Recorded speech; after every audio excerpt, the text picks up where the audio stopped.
So I will be talking on the interpretation of the Zeiss Cirrus PSOCT.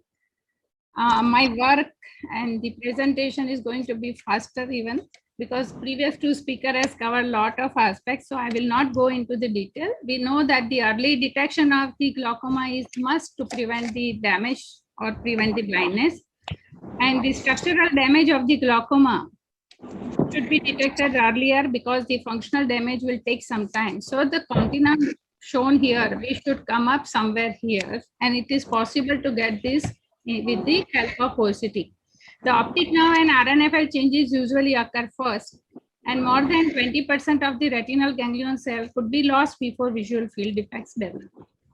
And intraocular pressure and visual fields like diagnostic sensitivity, they have a lot of variations.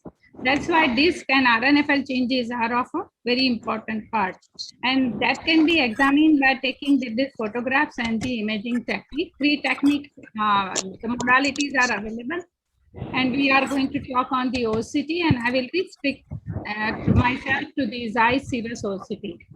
The imaging objective tool has excellent reproducibility and very user-friendly. And perimetric detection could be possible, and it has an age-matched normative database. So it has the ability to quantify and measure the rate of change over a time. It is the high-resolution cross-sectional tomographical images of the retina and disc. It is the real-time image quality information. It is similar to B-scan sonography. And here the infrared light of 850 nanometer is used. And it measures the echo delay time reflected and backscattered from the retinal layers and converted into the pictorial method. So Cirrus has an ultra high speed. It's able to capture 70,000 to 3,12,000 scans per minute. Also produce three-dimensional image, high resolution and more precise high resolution image. Can we have others mic muted, please? So this machine has a capacity automatically to define the age of the disc as a termination of the Brooks membrane as shown here. And this is done at multiple layers all around the nerve head. And that is why it has no problem with the small tilted disc or the large crescent. As I said, the optic disc, multiple softwares are available. It is useful to have optic disc 200 by 200 data cube, and it automatically identifies the optic disc, cup, boundaries, and this is the calculation circle, which is automatically centered over the disc. This is operator non-dependent and produce precise and reproducible measurement of the neuroretinal rim. What we get out of this technology is quantitative as well as qualitative measurement of optic nerve head, retinal nerve fiber thickness, ganglion cell complex, as well as macular thickness.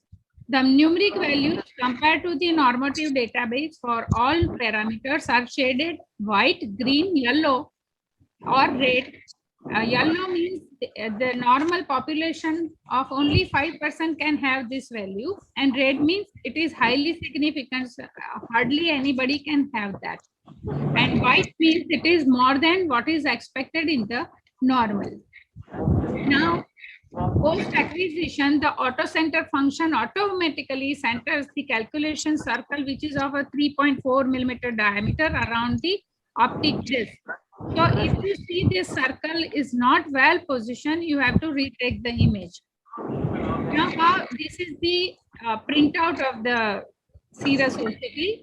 So the uppermost part that you see here as the patient's data, and the patient data, the name, and just like perimetry, we have to enter it correctly and also correctly enter the date of birth so that we can have age match comparison. And as other speakers has mentioned, signal strength should be very good, and in this machine more than 7 is the acceptable signal strength. If it is less, then we have to redo the capturing.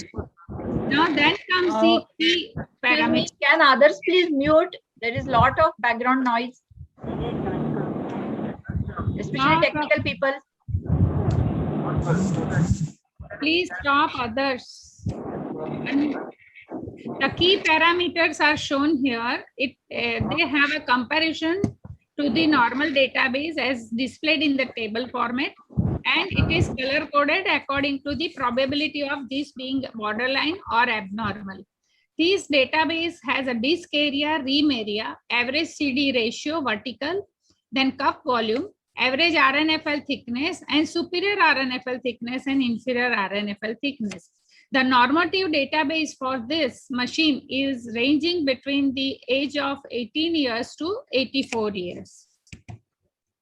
The next in the line is RNFL thickness map.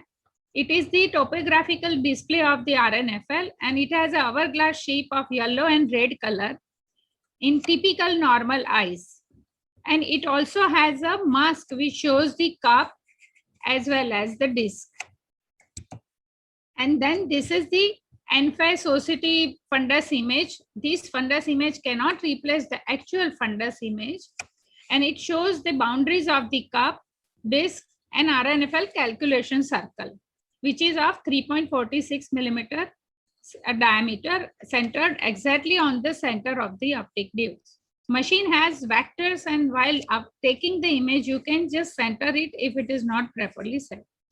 And it indicates the variance from the pixels that you see color coded indicates the variance from the normal. So RNFL deviation map is very good tool to facilitate the discussion with the patient. You can show them large size cup, depth, as well as the red and yellow color, and then they become more compliant. So neuroretinal ream thickness profile is the next. It is in the graph form, and it is a T-Z curve. It is also matched with the normative database and also shows the comparison of right eye and the left eye. You can see here how it is being done in this patient. And then RNFL T-Z graph is displayed, the patient's RNFL measurement along the calculation circle, compared again to the normative database, and shows the anomaly and symmetry between the two eyes. And the distribution of the normals diversification is shown here. What are the samples of that? The gray here suggests that this data cannot be matched with the normative database. It is outside the whatever is there with the machine. Now is the quadratic and clock hour average analysis, and the thickness values is matched with the normative data, and the values are given in the microns, which are useful for the future comparison. The clock hour analysis can help us in identifying even the smaller defect, which is not possible with the quadratic analysis. Now the B scan on the side of the printout is for the horizontal and vertical through the center of the disc. The red line is that of RNFL and cup boundary, and this is the black dot that you see is the end of the RP layer.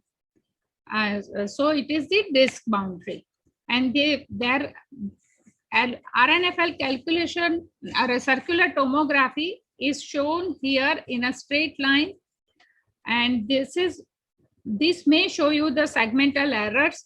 So this is also very important to study. People usually overlook this area. So normative database, what are they for different parameters? The optic nerve head parameters are based on the age and disc size. RNFL parameters are based only on the age of the patient. As I said, it is between 18 to 84. And when the disc area is outside the normal limits, which is less than 1.3 millimeter square or greater than 2.5 millimeter square, the normative data comparison is not applicable. And that's why this box is shaded. All the data are shaded into the gray color. And the refractive error available with the machine is -12 to +8 diopter. Now ganglion cell complex, which includes the ganglion cell layer and IPL thickness. And we know that RGC layer is thickest at the perimacular region, and decrease in the total macular thickness has been observed in many glaucomatous eyes, and likely due to thinning of the ganglion cell layer in the glaucoma patient.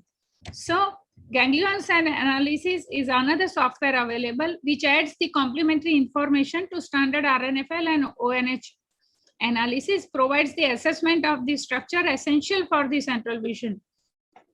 And that's why nowadays we are using this a lot for the ocular hypertensive patients or very early case of glaucoma. It helps us in detecting the early defect and shows the deviation from the normal coefficient. This is how the printout comes.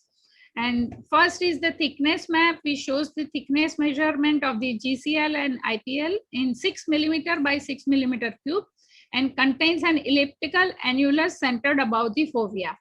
And the normative, again, database and the values are shown here on the bar next to it.